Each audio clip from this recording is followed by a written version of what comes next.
Hi, I know I usually do a written blog, but today, just to do something different, I decided to do a video blog. Um, so, I am Holly, I'm Lily's mom, and for those of you who don't know Lily's story, let me give you a little background. Um, Lily was born in 2007, very normal pregnancy, normal birth. I mean, I had to have a C-section, but it was because her cord was wrapped around her body. So they had to do an emergency C-section. Everything seemed fine, going along with her development. Uh, she didn't sit up on her own until she was about 9 months. Not really anything to be alarmed about, but as I later found out from some other mild children with Canavan, this is a symptom. But there are a lot of kids that don't sit up until sometimes they're a year and they don't have anything wrong with them. So this wasn't a great concern. About a month later, I was putting Lily into her sleeper. You put the legs in, you put one arm in, you pull it through, you put the other arm in, pull it through. When I went and put the other arm in and pulled it through, she screamed. And, I didn't use any more pressure than I, normally do. So she's screaming, she's holding her arm. And I freaked out. I'm like, what's going on? We took her to the hospital, and she had what's called nursemaid's elbow, which is a partial dislocation of the elbow. It's quite common. Normally, and this made me feel awful, normally it's fathers or uncles or, somebody like that who does it because they're swinging their children around, by the hands, like in a circle, just playing. At the time, that was another possible sign of Canavan. However, once again, there are, children who get it who don't have Canavan. But I found out that there are some children with Canavan disease that often had this happen to them. So, everything went along fine. Lily didn't walk, however, until she was 19 months old, but I didn't walk until I was 16 months old. No, 14 months old. My son was 14 months old. My sister was 16 months old, I think. Maybe she was close to 19 months old. Anyways, we have a long line of, late walkers. We don't want to walk. We're good, thanks. We'll just, roll around or whatever. But she finally did start walking at 19 months, and her development kind of took off. Everything after that was boom, boom, boom, boom, right on track, everything was fine. So let's jump ahead to December 14th, 2009.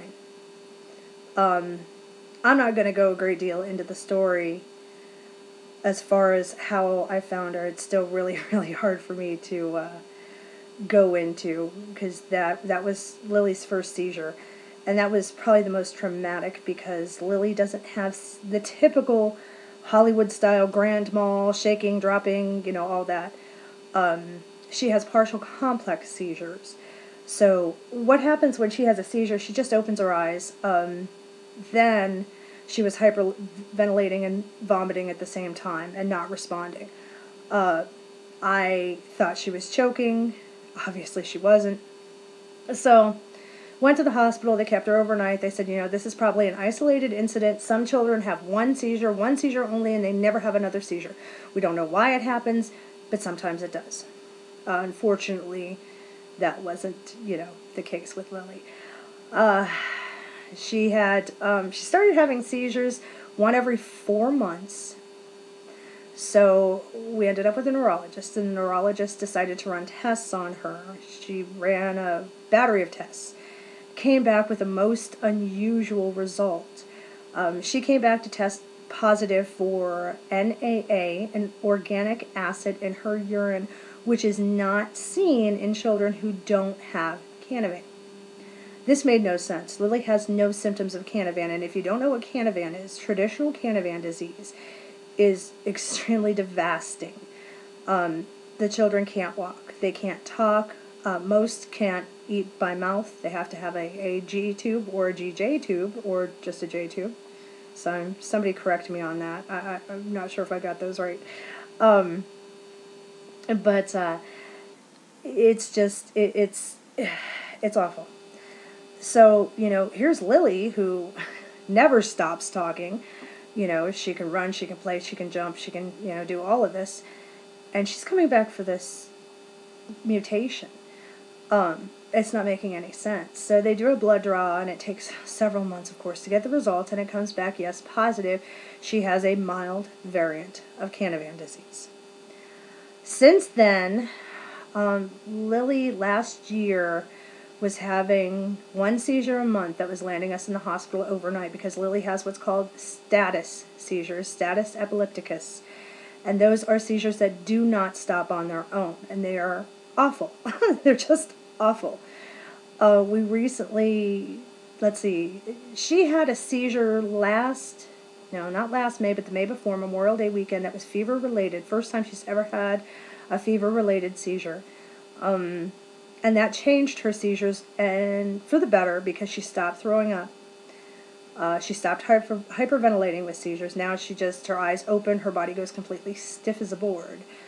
But the biggest thing that came out of this was the Diastat, which is an emergency medication to stop seizures, started working for her. Previous to that, the Diastat wouldn't stop her seizures. So if you have a child that has epilepsy and has status seizures and the Diastat doesn't work, don't give up hope. It can change. It can work. After that, Lily started that's when she was having a seizure a month, until last December. December 27th, 2 days after Christmas of last year, 2011. That was her last status seizure until July. So she went almost 7 months. We did have changes in medications. We also had to change a neurologist, the neurologist she has now is just amazing. He really, really knows his stuff. So they upped her medication again in July, and it is now September 28th. And knock on wood, yay, we're still doing good. As a matter of fact, she's not even having the little seizures. She had a couple very, very small, like 30-second seizures, if even that long, between December and July. So far, we haven't seen any evidence of that. Also, if you're not familiar with Lily and our site here, Lily has a service dog named Taz, who is a seizure alert dog. And he lets us know ahead of time if a seizure is coming, and will come, alert to us if she is having a seizure. Taz just started school with Lily on September 11th. Lily is in kindergarten. She's 5 years old. Excuse me. Okay, anyways, she's 5 years old. Taz started school with her on September 11th, and he is going with her full time. He's doing excellently at the school. I'm so happy. Something I should also add here, and I'm sorry I'm jumping around. This is the first blog I've ever made, so please bear with me. Lily only ever has seizures in her sleep. However, Taz is very, very, very hypersensitive to changes in Lily's body. So he has alerted us. We actually believe in July he alerted us, and this is absolutely unheard of, 4 days before she had the seizure. Previous to that was 24 hours ahead of the seizure. So it's important that he is with her to, pick up on any changes right away, to let us know, to be prepared something's coming. So anyways, back to Lily, Taz, and kindergarten. Lily is absolutely loving kindergarten. You gotta be kidding me. I'm so sorry. Stop it. Okay, sorry about that. Anyways, Lily is absolutely loving kindergarten. She's doing really, really good in it. She is having some problems with small motor manipulation. That's not surprising, though, because I have small motor manipulation problems. My son has it as well. Which I'm glad I have it. My son has it, because if we didn't, the first thing we'd be is, oh, this is the Canavan. Well, it's a good possibility it's not. Also, the seizures may or may not be caused by the Canavan, because my husband had childhood epilepsy. And finding out, too, with Lily, there's childhood epilepsy in my side of the family as well. So, I must be driving you nuts, because I am jumping back and forth. I am so sorry. Anyways, back to school. So, Lily's doing great in kindergarten. Taz is now going to kindergarten full-time.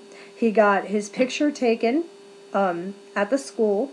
And you know what? Wait a minute. Hang on a minute. I gotta grab something. Just look at the ucky brown stuff behind me. Yeah. That's my husband's stuff. Oh, I'm dropping things everywhere. I am not at all... What happened? I lost my camera. There, hi! Okay, I am not at all a Browns fan, but my husband is. And I don't know. Oh, look, the trash can's open. Beautiful! Anyways, so, whoops, that's not what I want. So anyways, Taz got his picture done with the class, and he also got, I don't know if you can see that. Back it up. Nope. There we go. Student ID cards. Go Taz! So anyways, he is being very well received at the school. And we're very lucky because I've heard some real horror stories. A lot of these schools don't want to accept a service dog, and they don't have a choice. I mean, it's the law. By law, they have to let these service dogs in, but some schools just want to, they want to fight it. Anyways, pretty awful. So, but Lily's doing really, really well right now. She's probably going to have OT through the school, which is fine. CJ had to, too. That's my 12-year-old son. And that helped him pretty good, pretty well. So I think that she'll catch up a lot faster than he did because, you know, I've had, since Lily has been diagnosed with Canavan, we've done multiple evaluations, speech, OT, PT, you know, anything you can think of. And we've done it multiple times, and she's never had an issue up till now. So I think she'll catch up pretty quickly. So, I mean, she did take a little bit of OT, I think about 2 years ago at Akron Children's Hospital, but they didn't keep her very long. So I think she just needs a little bit of help, and because I have small motor issues too, I really can't do it, you know. So anyways, that is your update. Maybe later I'll get Lily on here to make a video with me, and so you guys who have not met Lily can see Lily and Taz in action. So anyways, thank you for watching, and thank you for suffering through my bungling. Hopefully I get better at this. And y'all have a good day. Bye-bye.